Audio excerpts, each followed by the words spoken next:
Hey, welcome back to ZK Master Tech. Thought I'd give you guys a little bit of an update. I am still alive, just barely. Week 7 or 8 of the war on corn and soybeans here in Illinois.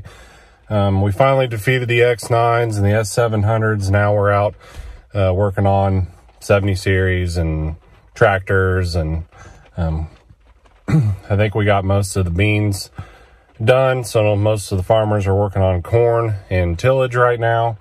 I've just been too busy to make any videos. I've been, working 70 hours a week plus, so thought I'd give you guys an update. I'm out here. We got a rain day finally, so I'm trying to catch up on some little things. Got a 9570R here.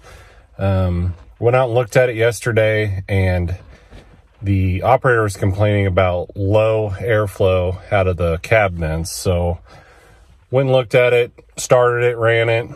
Had good airflow out of the vents, but it was really cold. And it was like the compressor wasn't cycling. The compressor wasn't cycling, so I hooked up my laptop up to it, and I wanted to monitor the evaporator temperature sensor, and it was reading 79 degrees. It didn't tell me if it was Celsius or Fahrenheit on the unit. But anyway, if it was Fahrenheit or Celsius, that's way too hot to read on the evaporator temp sensor. So the AC system thinks that the evaporator's hot, so it's just going to run the compressor all the time. So what I'm thinking is that the evaporator core was freezing up, and then you can't blow air through a block of ice. So got evaporator temperature sensor today. I'm going to attempt to lift the roof up on the right side of the tractor and replace the sensor in the rain. So let's get into it.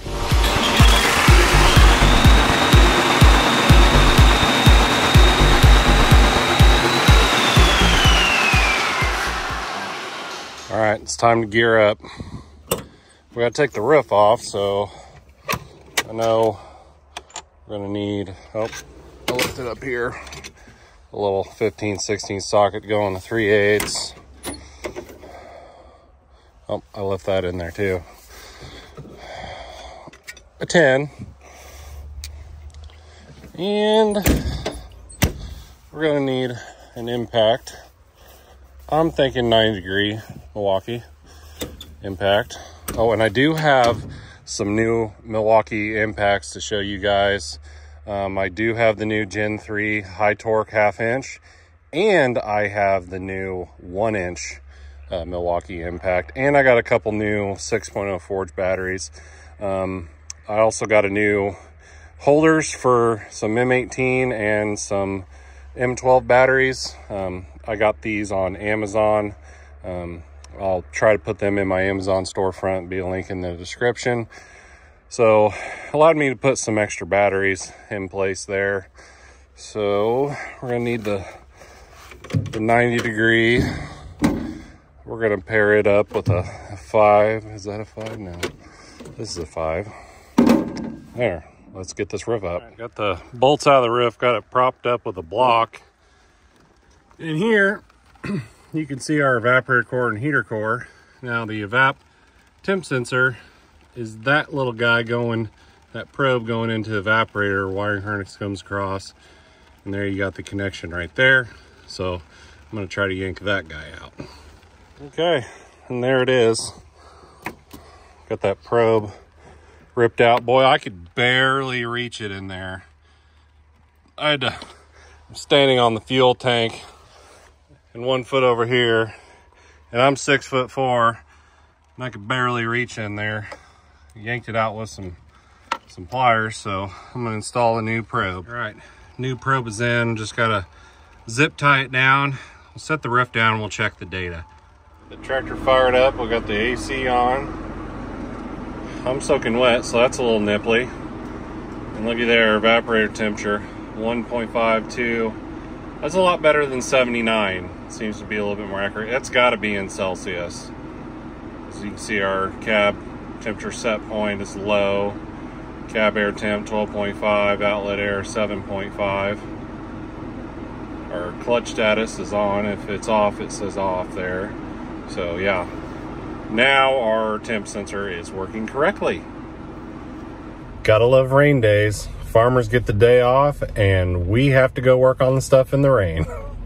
So next service call is a S670 that I looked at yesterday. Operator said in the morning he turned the heat on because it was cold, and then when the sun came out he turned the AC on, but it would just kept blowing heat and it kept getting hotter and hotter. So I went and looked at the combine.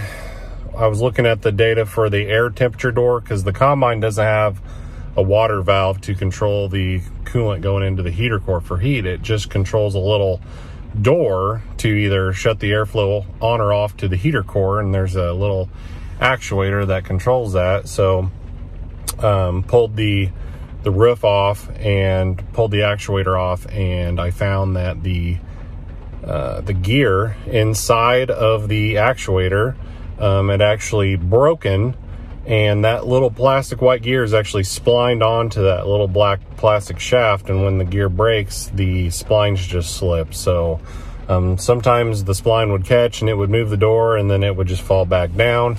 So ordered a new actuator, so I'm gonna go back over there. I have to take the roof back off because I actually took a vice grip and some cardboard and held that door shut into position so he would have air conditioning for the rest of the day so he could continue to run until we got parts. So got the actuator, got about a 35-minute drive, and we'll go take that roof back off again. Well, I'm not going to be able to do this actuator in this X670 because I took the new actuator out of the box, compared it to the old one, and the connectors are different, and apparently there's a jumper harness you need to use on this new actuator. So it's a good thing it's raining, so we can plan on doing that first thing in the morning. So I ordered a harness, so it should be in tomorrow morning, and we'll just have to come back.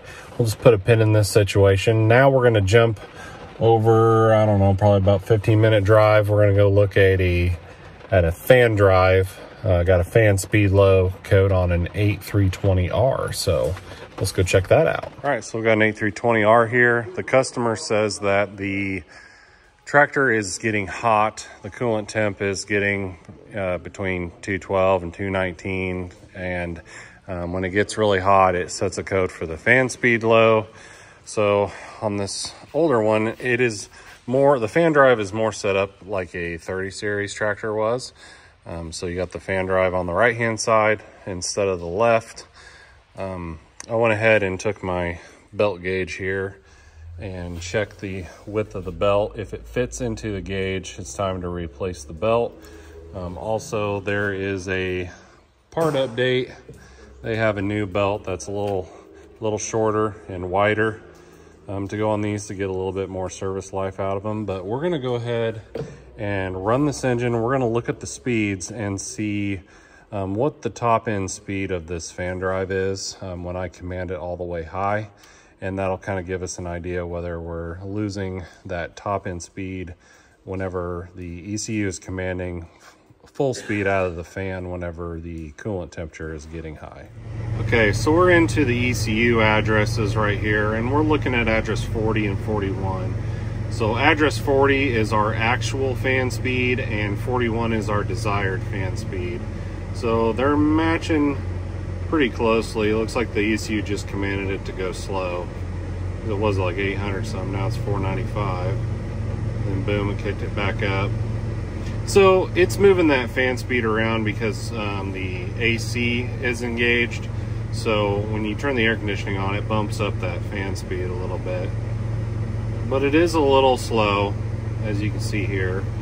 So I'm gonna scroll down to, oh, went too far. I wanna go to address 60. And then we're gonna try to change that. So I read into it. I think I was on the right track, but I think I was trying to put too high a number for this model tractor. So we're gonna try 1750 on address 60. And I went to full engine RPM, and I hear the fan drive is surging right now. So I think we might have a problem with the control valve. I wanted to see if I can get this commanded to high. So that address should change. Okay, I did hear the fan go full speed.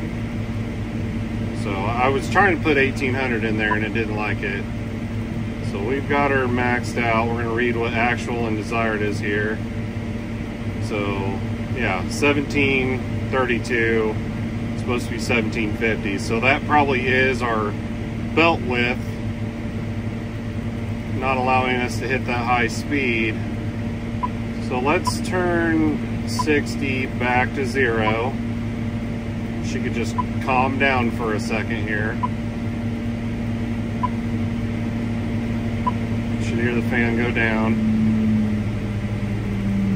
That should change to 0. Okay. So now that should change back to 0 or slower, 1200. But watch this actual data. Look how it's surging up and down.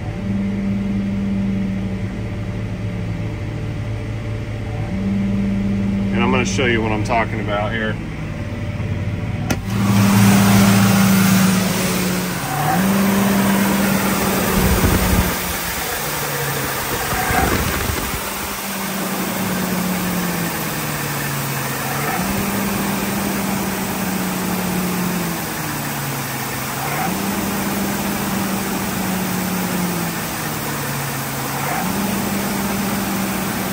So I don't know if you guys could tell or not in the video, but this fan drive was going and you could hear the belt slipping, and you could see the fan speed going up and down, up and down.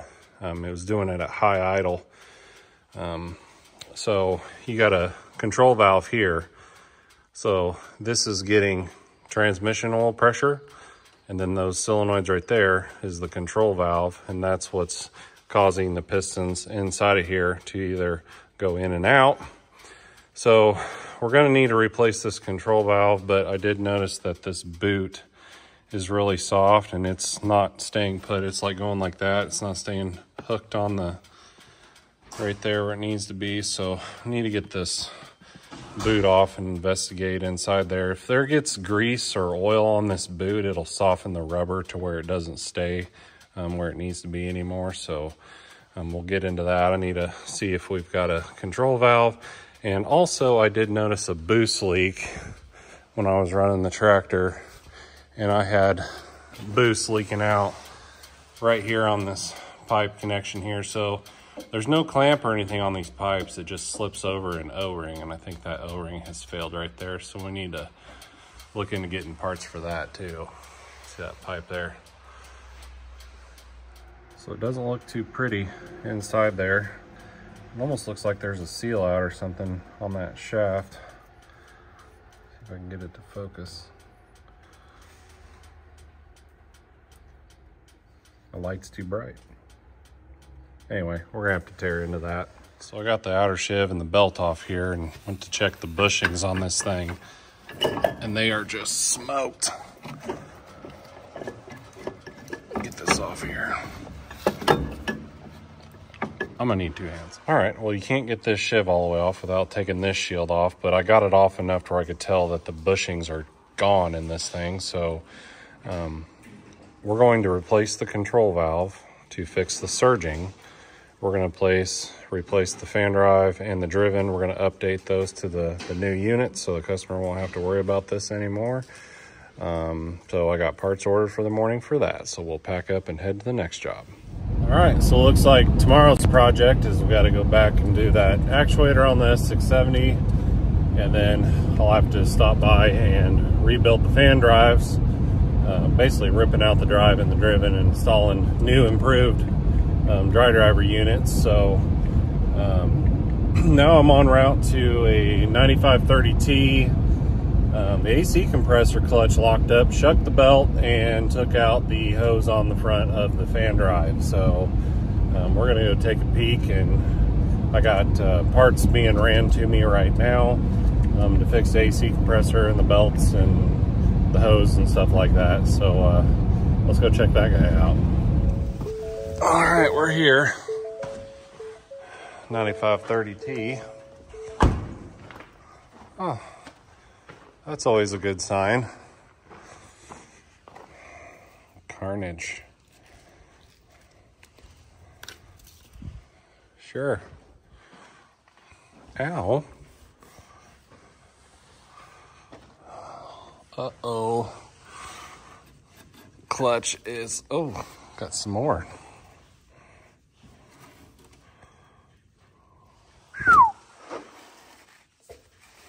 Boy, that clutch is not happy with life. Oh, that's not supposed to look like that. Okay. Well, at least it didn't make a giant oil mess. So that's a plus. All right, so I snapped my gauges on there to see if we had any refrigerant pressure, and there was a little bit of pressure in my gauges when I hooked it up, and I can hear it leaking out of the shaft seal. So that's nice, but at least I don't have to recover it because it's gone. So I did request for a mobile recovery unit from the shop, so, and a flush kit, because we're gonna have to flush the line back to through the receiver dryer, which that's in a convenient spot under the cab right there. So hopefully if there's any metal in the system, it stopped it right there, but we're gonna flush the system anyway. So got a new AC compressor coming, receiver dryer, and we got, I think, a new hose for the fan drive because that braided hose in there got all twisted. Well, of course, the rib nut and the fan shroud just wants to spin, so I loosen all the bolts on the fan shroud so I could bring it this way, so I could unhook the shield and I can just swivel it out of the way. So I'm not gonna deal with that right now because there's, you either gotta cut the bolt and then you gotta get that rib nut out of that fiberglass, but more than likely we're gonna damage the shroud, and I don't have another rib nut with me, so I'm not gonna cross that bridge right now. So I just got it swiveled out of my way so I can get all this apart. Got the shield off here so we can look at the Carnage. Yeah, we got Carnage. So I took the top cap bolts out. I'm gonna leave the lines in here, and we'll just take the cap off the new compressor and then bolt it on. You don't wanna try to get these steel fittings out of this aluminum cap. Threads will get damaged, so I just leave them in there, take the 4 bolts out.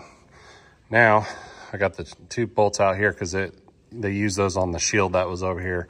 So just got 2 bolts left, and I'll yank this compressor out. We'll take a look inside. All right, well, the good news is I don't see any metal anywhere inside here or down in that hole.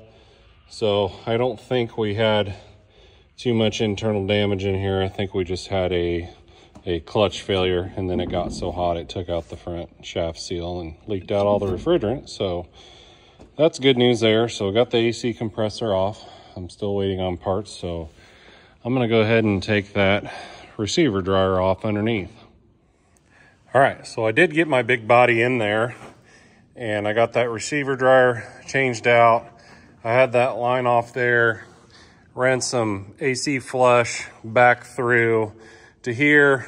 Nothing but clean flush came out, no metal, no nothing. So we are good to go there. We are flushed. We got a new receiver dryer. Here's the old one there. So you always want to put one of those in when anytime you really open the system, you want to change the receiver dryer, especially when you replace the compressor. So that's done. Now I just need to throw the new compressor on there, and I've got to take the fan off because I got to take the fan belt off in order to squeak a new serpentine belt in there, and then I'll put a new hose and stuff for the fan drive on there. So let's get that done. All right, got the AC compressor on. I'm gonna hook up my gauges and a vac pump, and I'm gonna vac it down. And while that's vacuuming down, I'm gonna take this fan drive apart so I can get that belt off there and get a new serpentine belt in and a new hose in.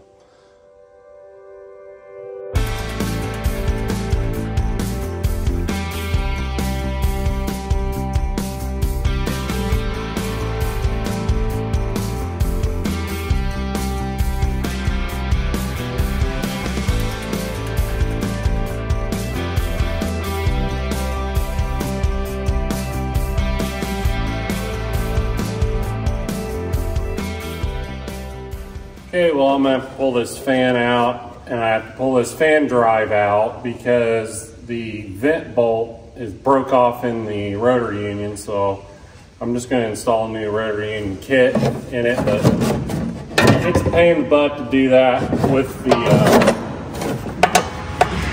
fan drive still in there. It can be done, but I don't like to fight it. Doesn't take that long to pull that fan drive out.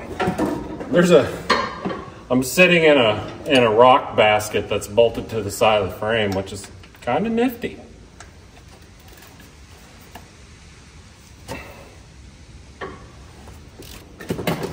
Zip this thing off.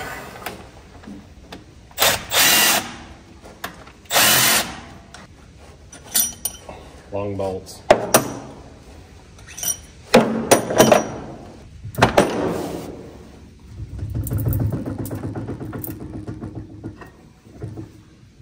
Sometimes you just gotta jiggle.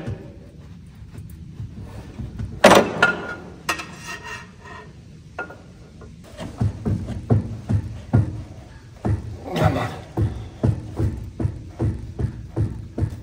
Come on.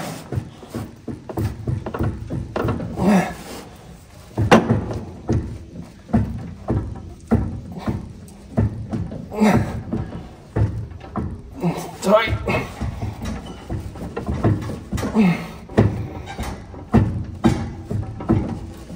Almost out. Uh-oh.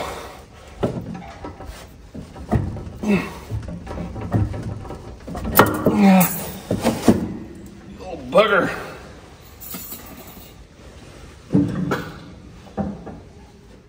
Okay, we got the fan drive out. You can see that little bolt broke off in there. This, I got a new rotary union kit here. So you can see that bolt is hollow. It doesn't take a whole lot to snap that guy off. So I'm gonna take the snap ring out, get that guy out of there, put a new one in, and get that all assembled.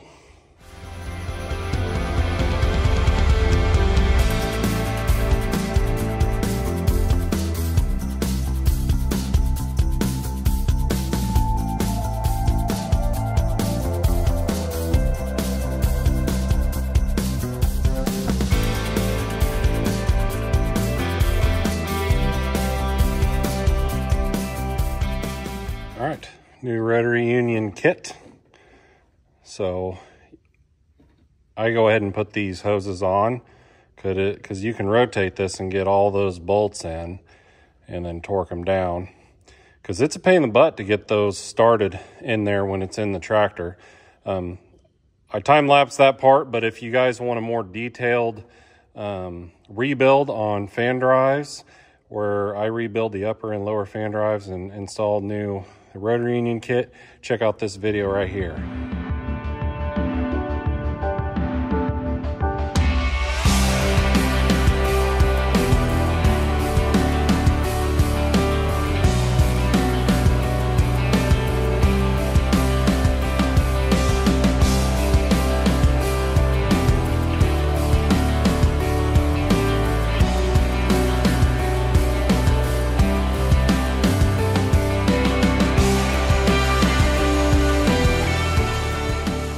All right, fan drive, belts, and rotary union kit and hoses all put on.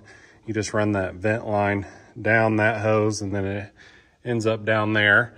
So that's all done. The system held vacuum the whole time I was doing that. So now we're just going to charge this bad boy up. All right, now I'm going to charge the system 4 pounds of R134A.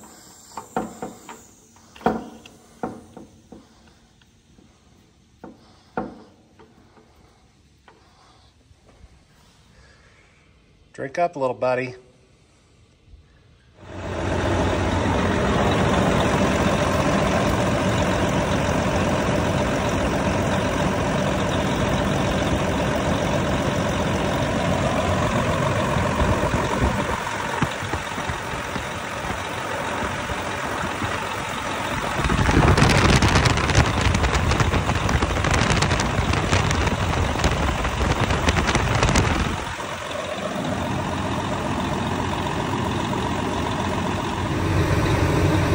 Baby, that's cold.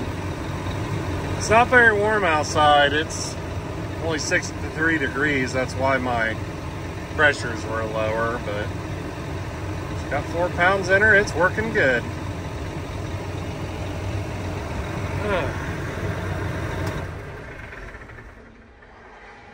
What a project.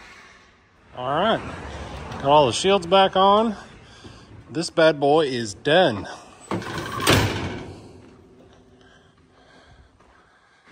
Now you behave.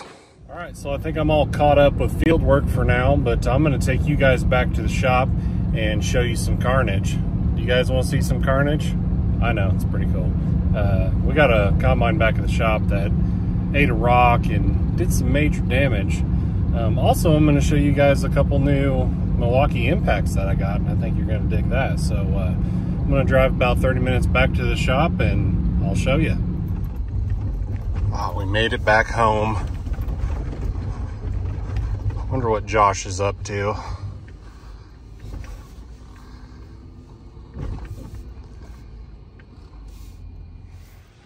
Hey, buddy. What are you doing? I show you. Uh-oh. Carnage? A little bit.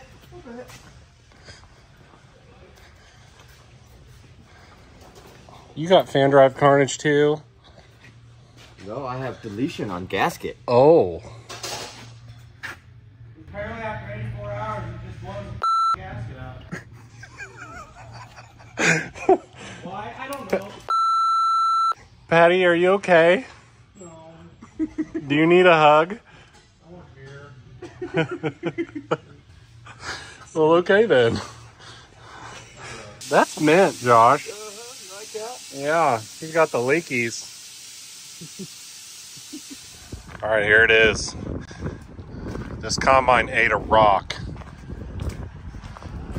780. So you can see the dings outward in the rotor hoods.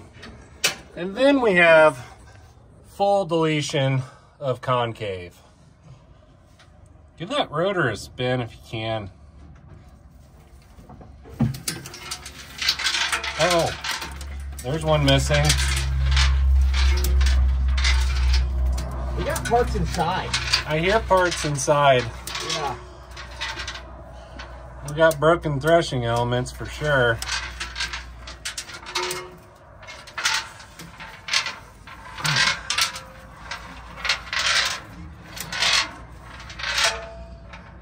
Need more spinning? Yeah. Well, let's go back the other way anyway. Yeah, go slow.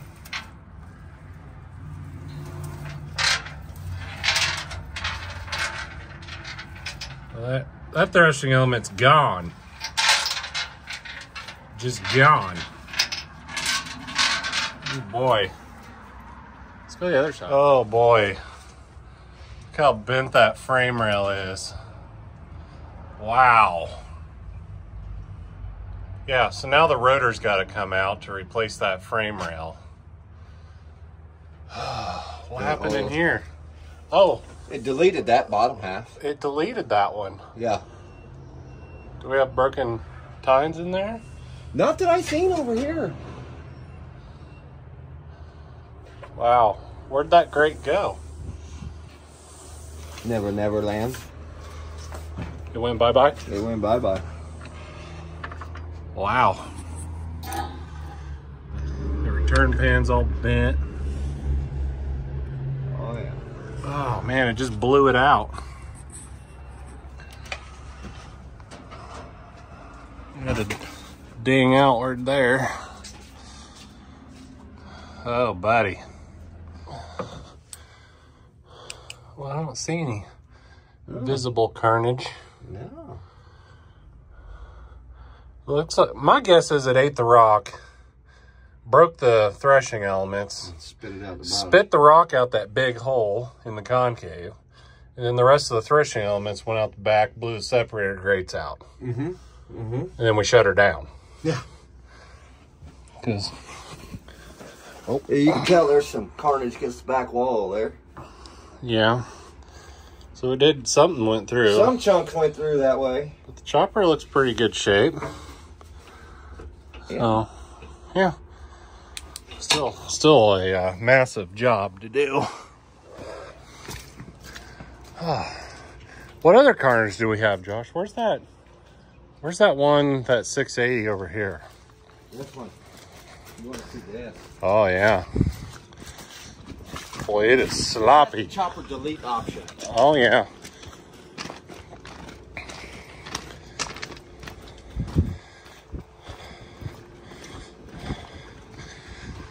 So this combine backed into a tractor on the auger cart really hard. Full chopper delete. Then the auger cart took off and ripped the chopper completely off. Whew. That did some damage. Man, got into the fuel tank. Look at those rails, how they're bent. Whew. Rip the exhaust. Yeah, rip the exhaust. Ouch. That one's, it's all messed up. Are you okay? He no longer It's not working. okay. It's not okay. Great. So there you go. Carnage. Everybody loves Carnage, Josh. Yes, they do. All right, so I finally pulled the trigger and bought the 1-inch extended anvil Milwaukee Impact. This thing is a beast. So you got a D-ring handle here, and you can adjust that. You can even slide it around to different positions. Really like this gun. It's got one key. You got 4 different settings that you can control through the one key app. You can control the forward and nut removal speed on each one. And this also has a lug nut mode where you can set the foot-pounds, like 450 foot-pounds, and run it down and then finish torquing the bolt with a torque wrench, but it gets it close. Got the new M18 Forge battery 6.0. So these have the output of a 12 amp hour battery in the size of a 6. And I really like the new button for the battery gauge. That's pretty nice. So here is the new Gen 3 1/2-inch high torque. So this is all new. It's got the 3 lights on the front. Milwaukee claims this is 1,600 foot-pounds with the Forge battery. So we got a Forge battery here. It's got like a battery isolation system in there. So that little black piece in there allows the battery to kind of free float and vibrate, so your connections aren't constantly getting jarred. So I really like that feature. Of course, I got the boot on there. You can get the boots for these. I always put the boots on because it helps protect them. But that thing is an animal. I stalled it out once and I could barely hang on to that thing with one hand. It's a 2-hand operation when you're going full chooch with a Forge battery, that's for sure. But either one of these don't give a crap about wheel bolts. So this is kind of more of break in case of emergencies. Bust this guy out.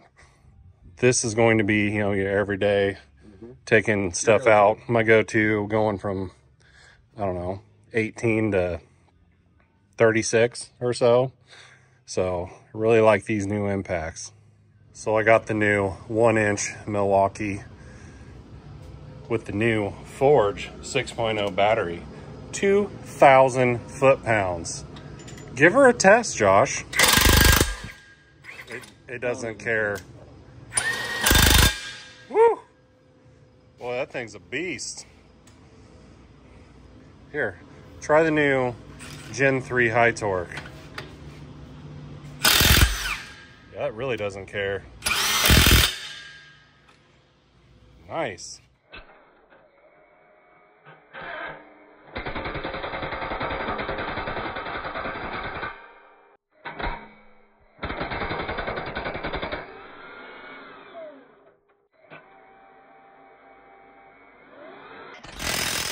So here it is, back to back here with a Gen 2. So you can see it's quite a bit shorter. I don't know, like a full anvil length shorter. It's a little taller with that Forge battery. It's lighter. And it's lighter.